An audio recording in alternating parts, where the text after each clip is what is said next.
doon sa Palestine, nandun sa Israel, may mga labanan. So, thousand na mga internally displaced person. So, nakaka-relate ako yung mga pinagdadaanan. Mas worse doon.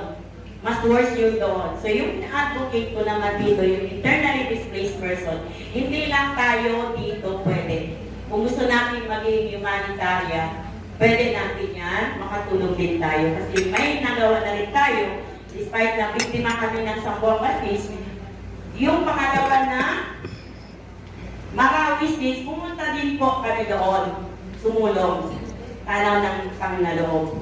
Pakasama po kasi Edith. Pumunta kami doon sa Kravisiro. Muntik na kami matamaan ng bomb.